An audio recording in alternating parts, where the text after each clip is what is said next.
All right, let's get right into it. We're not going to talk about motivation today. No, we're going deeper. We're talking about how to forge mental armor. We're talking about real discipline.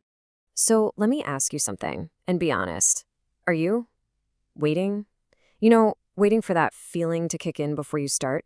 That magical little burst of energy to get you off the couch? Yeah, most of us are. But here's the crazy part. What if that very feeling you're waiting for is the exact thing that's keeping you stuck? And that right there, that brings us to what I call the motivation myth. See, we're all taught to chase motivation, right? To wait for it to show up. But the people at the very top, the most successful people in the world, they know it's a total trap.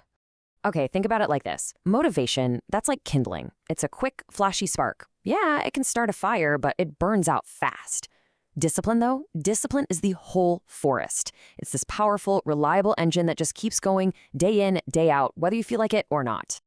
And here's the cold, hard truth. You ready?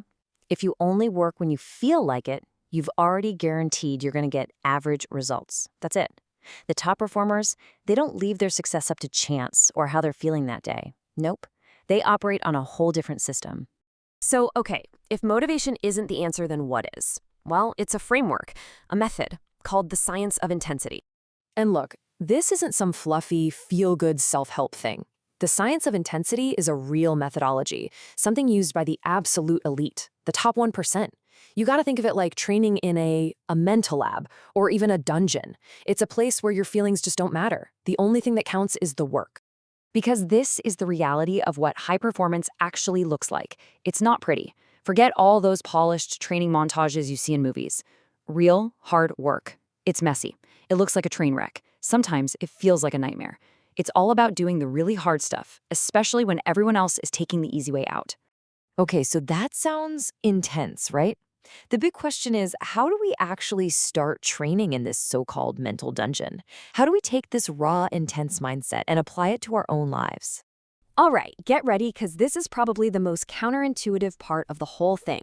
The first step is to learn to perform without purpose. I know, it sounds crazy. Most of us need a why, right? A big goal, a finish line to get us started. But the truly disciplined, they learn to move just because they said they would. Period. The action itself becomes the purpose. You know who nailed this idea perfectly? Mike Tyson. He said, discipline is doing what you hate to do, but doing it like you love it. Think about that. He apparently hated the vicious, angry person he had to become before a fight, but he did it anyway. And why? Because the mission, winning that fight, was always bigger than his feelings. So here's a real actionable process for you. Let's call it the freezer. When you get to that point where you want to quit, and I mean really quit, when every cell in your body is screaming for comfort, you put your mind in the freezer.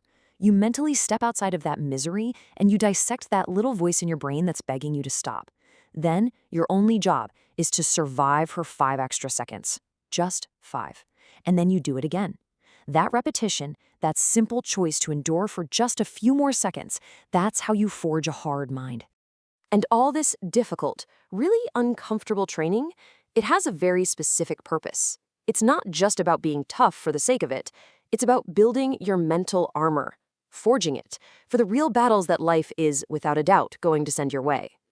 You know, we've all seen this a million times, right? The whole shout positive affirmations at yourself in the mirror thing. But let's just be honest with ourselves for a second. That kind of confidence, it's fragile. It's paper thin. It's not real.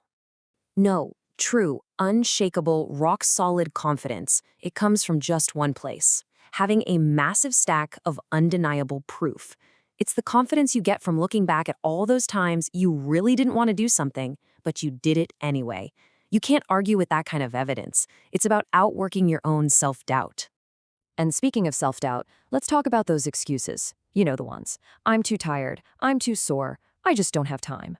Let's call them what they are. They're fabricated lies. They're just stories we tell ourselves so we can stay comfortable. Because the truth is, you do have the time. You do have the energy. You're just choosing the easy road over and over again. And here is exactly why this matters so much. Sooner or later, life is going to hit you in the head with a brick. It's not a matter of if, but when. It's unavoidable.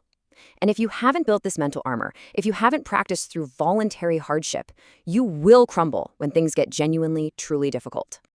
Okay, so we've talked about the what and the why. We've covered the theory. Now it's time to put it all into practice. The daily challenge, it begins right now. And it all comes down to this simplest but most powerful truth there is. Nothing changes if nothing changes. If you want a different life, a different outcome, you have to make a different choice. You have to stop waiting for that perfect moment to start, because guess what? It's never going to arrive. And listen, don't get overwhelmed thinking about the next year or the next 10 years. Forget all that. Just focus on one single thing, winning today. That's it. Your only job is to win today. Then you wake up tomorrow and you do it again. Just stack one good day on top of another. Become a person you can actually respect, starting right here, right now. So here's your mission should you choose to accept it. Go do something that sucks. Seriously, go find the suck, that place of discomfort, of challenge, and stay in it. Don't you dare leave until you've won that little battle against yourself. That is where the real growth happens. And all of this, it leaves us with one final, ultimate question. After you strip away all the excuses, all the little lies you tell yourself, and that constant need for a feeling to get started, what are you truly capable of? You really, really owe it to yourself to find out.